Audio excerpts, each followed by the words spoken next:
Hello everyone, good morning. मैं जय, स्वागत है हार्ड स्टडी पॉइंट में। आज के इस वीडियो में देखेंगे यूपी ट्रिपल एस सी पेट, जो कि बहुत ही कंफ्यूजिंग चीज़ें हो रही हैं कि इसमें ओटीआर करना ज़रूरी है या नहीं ज़रूरी है। उसके बाद इसका फुल ऑफ सिलेबस क्या रहने वाला है, ठीक है। तो यहाँ से देखेंगे, पहले तो कुछ स्टार्टिंग की चीज़ें समझ लेते हैं। पेट प्रारंभिक अहर्ता परीक्षा प्रिलिमिनरी एलिजिबिलिटी टेस्ट 2021 ऑनलाइन जो आवेदन स्टार्ट हुआ है 25/5/2021, और इसका जो लास्ट डेट है वो है 21 जून 2021, ठीक है। और इसमें संशोधन करने की जो डेट है 28 जून 2021 है, ठीक है। विशेष कथन उपरोक्त विज्ञापन के सापेक्ष आवेदन व फीस जमा करने की अंतिम तिथि 21/6/2021 तक है। इस तिथि के बाद कोई आवेदन फीस स्वीकार नहीं होगी। आवेदक अपने आवेदन का प्रिंट आउट तब तक नहीं निकाल सकेगा जब तक कि उसकी फीस का समायोजन बैंक द्वारा नहीं कर दिया जाता।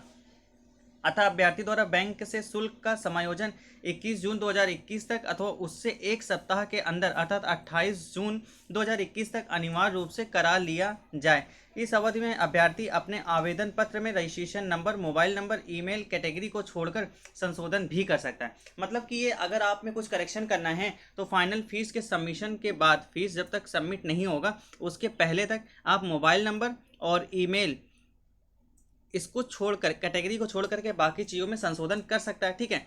अब देखते हैं इसमें कि ओटीआर करना जरूरी है या नहीं। तो इसमें उत्तर प्रदेश शासन के क्रमिक अनुभाग 3 के शासनादेश संख्या ये दिनांक 20 नवंबर 2020 द्वारा समूह ग के पदों पर भर्ती हेतु दो स्तरीय परीक्षा मतलब प्री और मेंस प्रणाली अपनाए जाने हेतु अनुमोदन प्रदान किया गया है।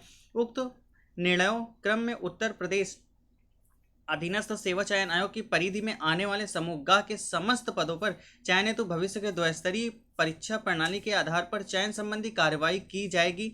यह स्पष्ट किया जाता है कि द्विस्तरीय परीक्षा प्रणाली केवल भविष्य में विज्ञापित किए जाने वाले पदों पर ही मान्य होगा। मतलब कि अगर इसके पहले जो भी नोटिफिकेशन आए हैं या जिनके एग्जाम होने बाकी हैं, जिनके एग्जाम नहीं हुए, वो पिछले शेड्यूल जो भी उनका जारी हुआ था उसके ही अनुसार होगा। अब जो जारी किए जाएंगे नोटिफिकेशन वैकेंसीज की, उनके थ्रू पेट के थ्रू ही होना है, ठीक है। आवेदन अभ्यर्थी को सूचित किया था कि प्रारंभिक अहर्ता परीक्षा पेट प्रिलिमिनरी एलिजिबिलिटी टेस्ट हेतु आयोग की वेबसाइट UP SSC.gov.in पर ऑनलाइन आवेदन किए जाने होंगे तथा कोई भी आवेदन ऑफलाइन स्वीकार नहीं किया जाएगा, ठीक है। ये तो थी इसमें। अब इसमें बात किया जा रहा है कि आवेदन, ये वाली लाइन आप पढ़ेंगे, आवेदन करने हेतु एक वरंगी परीक्षण पंजीकरण किया जाना अनिवार्य होगा, परंतु इस संबंध में आयोग द्वारा अभ्यर्थी की सुविधा हेतु एक वरंगी पंजीकरण की बाध्यता अहर्ता परीक्षा 2021 के लिए समाप्त कर दी गई है।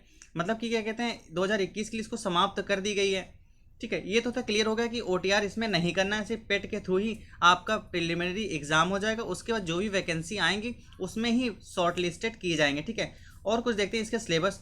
आरंभिक अहर्ता परीक्षा की अनिवार्यता, ये आप तो रीड कर लेंगे, ठीक है। और उसके बाद इसका सिलेबस की बात करते हैं। शैक्षिक अहर्ता क्या है पेट के लिए, आयु सीमा क्या होनी है।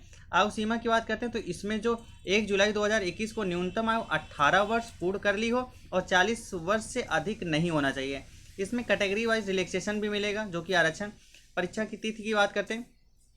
प्रारंभिक अहर्ता परीक्षा 2021 की तिथि के आयोग की वेबसाइट के माध्यम से समय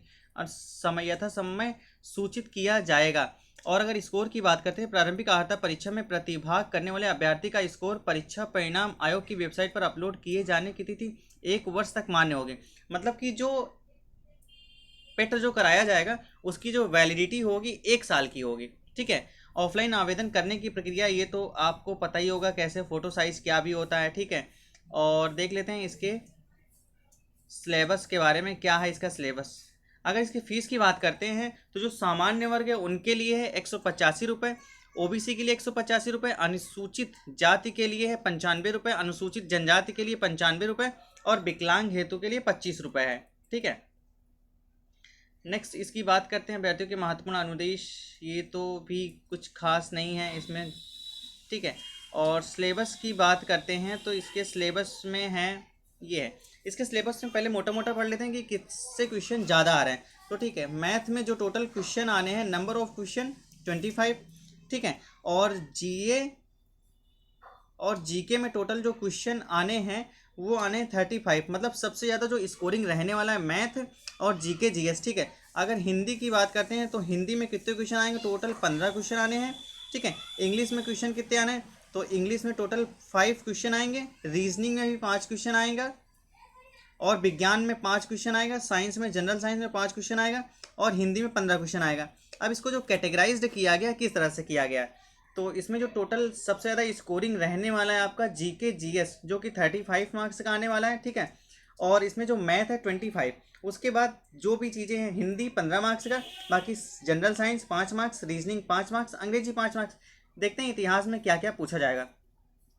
तो भारतीय इतिहास में जो पूछा जाना है, पहले तो 5 मार्क्स का आएगा, जिसमें भारतीय इतिहास जैसे सिंधु घाटी सभ्यता, वैदिक संस्कृति, बौद्ध धर्म, बौद्ध गौतम बुद्ध से जीवन से संबंधित चीज़ें, जैन धर्म, मौर्य वंश, गुप्त वंश, समुद्रगुप्त, चंद्रगुप्त द्वितीय, हर्षवर्धन, राजपूत काल, ठीक है। और उसके बाद है सल्तनत काल, मुगल काल, मराठा, ब्रिटिश राज्य का प्रादुर्भाव और प्रथम स्वतंत्रता संग्राम, ब्रिटिश राज का सामाजिक आर्थिक प्रभाव। उसके बाद जो भारतीय राष्ट्रीय आंदोलन से क्वेश्चन आने हैं वो 5 नंबर के आने हैं, ठीक है। 5 नंबर, इसमें स्वाधीनता आंदोलन की प्रारंभिक वर्ष, आंदोलन संबंधित।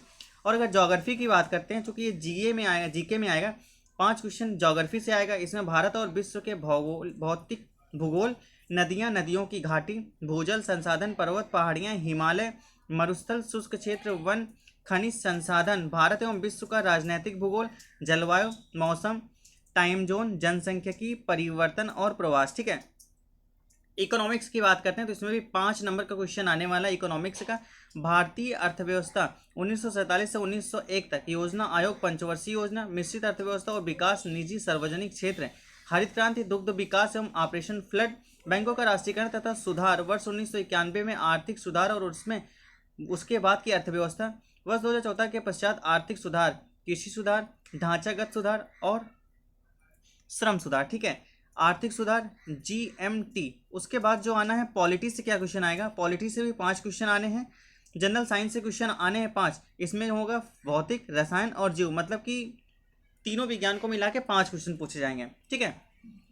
प्रारंभिक अंकगणित की बात करते हैं तो प्रारंभिक अंकगणित, टोटल अंकगणित में, टोटल मैथ में 25 क्वेश्चन आने, प्रारंभिक अंकगणित में 5 क्वेश्चन, जैसे कि नंबर सिस्टम हो गया, परसेंटेज हो गया, ठीक है, और इक्वेशन हो गया, वर्ग एन, वर्ग मूल हो गया, घातांक, घात और एवरेज हो गया, ठीक है। हिंदी की बात करते हैं तो हिंदी में टोटल आने हैं 15 क्वेश्चन, और ये हो गया 5 क्वेश्चन जो आएगा सामान्य हिंदी से, जैसे विलोम, पर्यायवाची, वाक्यांशों के लिए एक शब्द और मुहावरे, लोकोक्ति, नामान्य अनुसूतियाँ, ठीक है, सामान्य अनुसूदियाँ, लेखक और रचनाएं, गद्य और पद्य। सामान्य अंग्रेजी से जो 5 क्वेश्चन आने हैं, अंग्रेजी व्याकरण और अपठित गद्यांश पर आधारित प्रश्न। रीजनिंग की बात करते हैं तो इसमें लॉजिक रीजनिंग जो आने हैं, 5 क्वेश्चन आने हैं 5 मार्क्स के। बृहत, लघु, क्रम, रैंकिंग, रिलेशन, ठीक है, भिन्न और अलग, कैलेंडर, घड़ी, कारण, प्रभाव, कोडिंग, डिकोडिंग, निगमनात्मक तर्क और विश्लेषण, निर्णय। करंट अफेयर की बात करते हैं तो करंट अफेयर के टोटल 10 क्वेश्चन आने हैं, ठीक है। सामान्य जागरूकता जीए की बात करते हैं तो इसमें टोटल 10 क्वेश्चन आने हैं, और उसके बाद जो आपका है अपठित हिंदी गद्यांश, इसके 10 क्वेश्चन आने हैं। 5 क्वेश्चन आपने पहले देखा और 10 क्वेश्चन ये हो गया, ठीक है। और मैथ का आपने 5 क्वेश्चन पहले देखा था, अंकगणित का, और 10 क्वेश्चन यानी ग्राफ की व्याख्या एवं विश्लेषण, ठीक है, 10 क्वेश्चन आने हैं। तालिका की व्याख्या और विश्लेषण, इसमें भी 10 क्वेश्चन, टोटल 25 क्वेश्चन हो गया।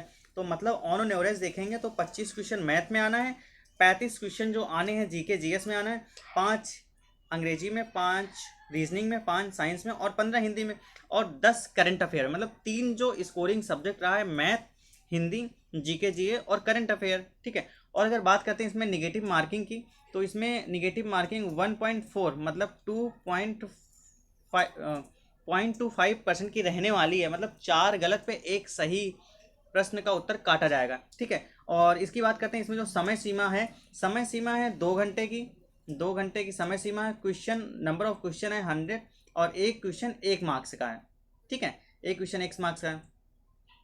और नेक्स्ट, ये थी जानकारी UP triple S C syllabus और ओटीआर से रिलेटेड। आपको अगर अभी और भी कोई डाउट हो तो कमेंट सेक्शन में ज़रूर बताएं। Thanks for watching. वीडियो को लाइक और शेयर करना भूलें। वीडियो से रिलेटेड कोई भी कमेंट हो तो आप कमेंट सेक्शन में लिख सकते हैं, ठीक है। और उसके बाद इस चैनल पे आपको यूपी ट्रिपल एससी के पिछले 10 साल में जो भी एग्जाम हुए उसमें जीके जीएस जो भी क्वेश्चन पूछे गए इसको फुल डिटेल के साथ इसमें डिस्कस किया जाएगा। ठीक है,